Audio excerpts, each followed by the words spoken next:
write both artery supply and venous drainage.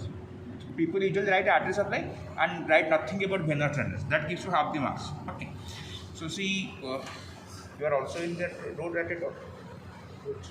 I told the first two and the two were in that. Yes. So many people. Second row. Yes, okay, that's it.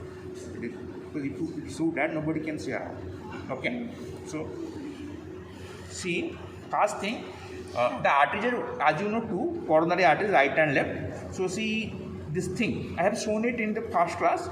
See, this is the right coronary artery that is very easy to locate in the right part of the arterioventricular groove. Okay, this is the arterioventricular groove right part, and here you get the right coronary artery. Similarly, this one, see, this one is the left coronary artery. Okay, that is on the left part of the arterioventricular groove or nearby that. Okay, so this one is right coronary artery, see, on the right side, and it is only obvious that the left coronary artery is on the left side. One of the two can be typed in the exam and ask about the branches that you will read.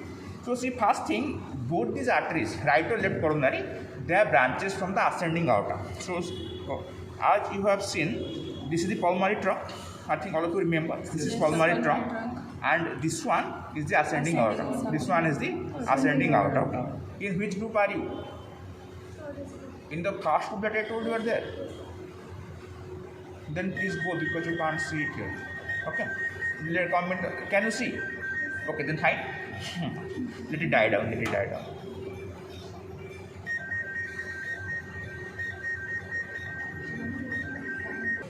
See whether the right or left coronary artery, they are branches from ascending aorta. Okay. So see, this one is your ascending aorta.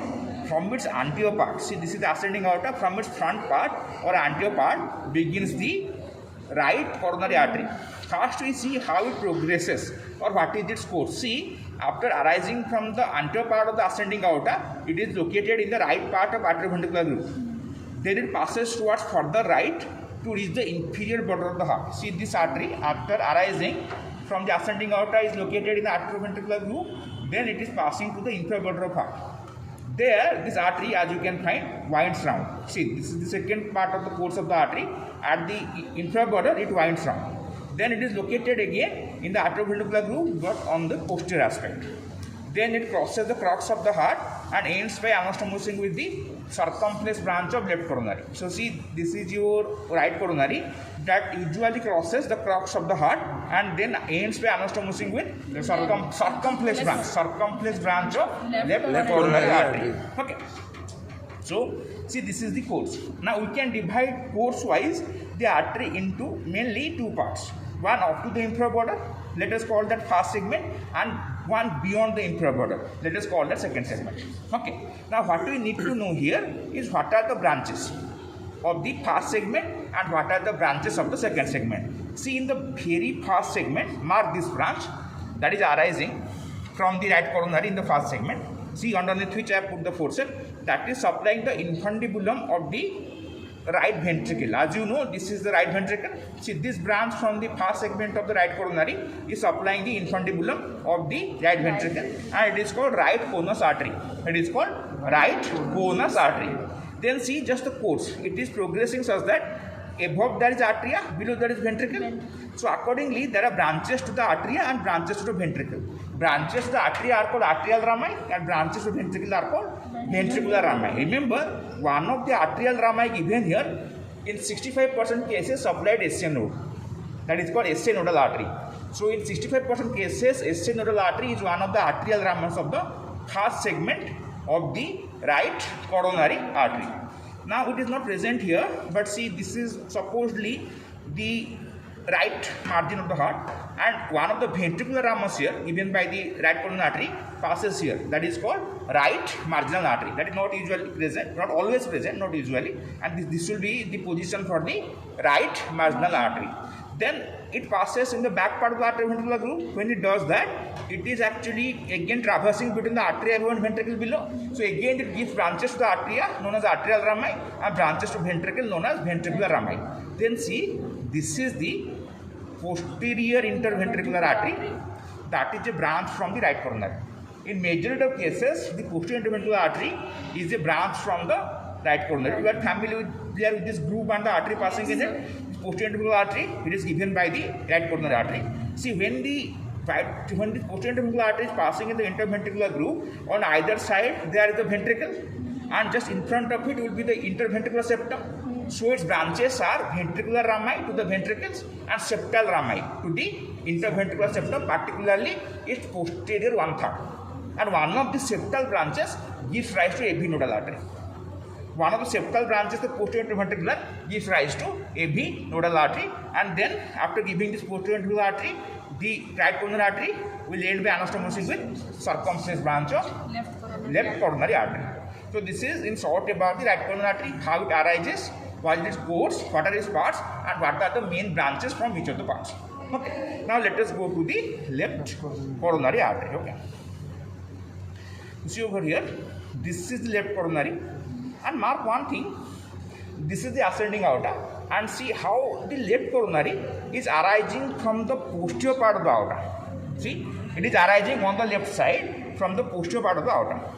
Okay, see, this is the left coronary artery that is arising on the left side from the posterior part of the ascending aorta.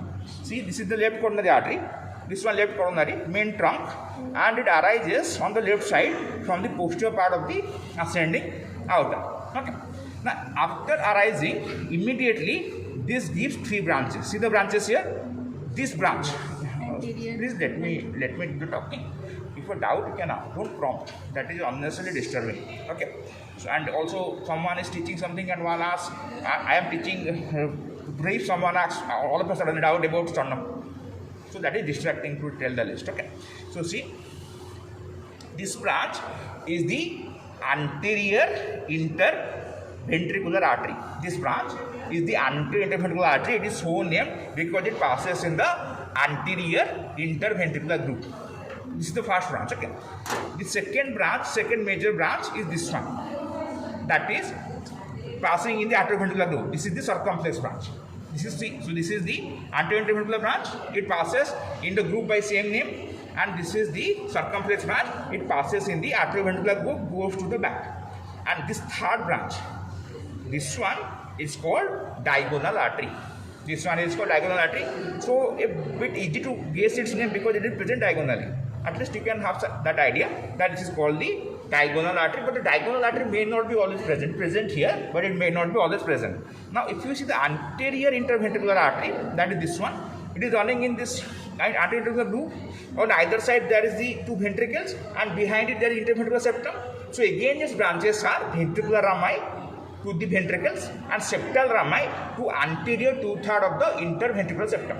So what are the branches of anterior interventricular? Ventricular rami and septal rami. Clear? Now this anterior interventricular artery, the septal branches, they supply anterior two-thirds of the interventricular septum. So remember, if you take the interventricular septum, its anterior two-thirds is supplied with septal branches of anterior interventricular artery, but its posterior one-third is supplied with septal branches of posterior interventricular artery. Okay. Now the diagonal artery, as you can see, is passing towards ventricle, so it simply supplies the nearby ventricle. Then see, this is the circumflex branch. See, if you trace it, it is at first located in the front part of arterioventricular groove, then moves further left and then winds round this left margin of the heart to pass into the posterior part of the arterioventricular groove, and nearby the crux, it ends by anastomosing with the right coronary artery. So this is the circumflex branch of the left coronary. So again see, when it is passing like this, it is passing between the arteria above and ventricles below. So its branches are simple. To the arteria it is called arterial rami, and to the ventricles it is called ventricular rami. That is the usual branches, and there see over here, this branch is nearby the left margin of heart, and it arises from this thing, this circumflex, and this is the left marginal artery. Like there was a right marginal artery on the right side, here is a left marginal artery. So these are the usual branches. Sometimes the SA nodal artery and the posterior interventricular artery may interestingly arise from the circumflex branch of left coronary. Okay, that is why you see the description. If you see the SA nodal artery, they write 65% cases it branch from the right coronary, 35% cases branch from the circumflex branch of left coronary. that posterior interventricular artery in majority of cases, in 70% cases, branch from right coronary. In the rest of the cases, it may arise from the circumflex branch of left coronary. Regarding the veins, we only need to identify this thing, the coronary sinus, which I have identified earlier in the first class itself. See, actually, the coronary sinus is lost in both the hearts. It is damaged, but you can find if I am entering the prong of the forceps here, in the lumen of right atrium, it is passing into a thin wall structures that is in the atrioventricular group. Okay, so see that is the case, but it is fragmented due to rough use. So see, I am actually passing the forceps in the right atrium, okay, but that thing passing into a rupture structure that is on the atrioventricular group on the back side, okay. So that is the This is inferior vena cava, no? Where this one? Yes, that one. So see that is the coronary sinus, which I think if you remember I have shown in the first class itself as the content of the atrioventricular group, but that same specimen has got fragmented to reduced. But see, when they tie the coronary sinus, they usually ask three side questions. One is, what is this length? Length is 2 to 3 centimeter. Next, where it opens. Obviously, it opens on the right atrium, but if you write like this, it opens in the right atrium in between the openings of inferior vena cava and the atrioventricular orifice on the right side. That is a better answer. Okay. And the final thing, name some tributaries. See, 3 tributaries you can never forget in your life. They are great cardiac vein, middle cardiac vein, and small cardiac vein. 3 tributaries of the coronary sinus. If you try and forget for your life, they are great cardiac vein, middle cardiac vein, and small cardiac vein. Okay. This much is the practical. We'll see rest shortly in the theory. Now please go and send the other batch.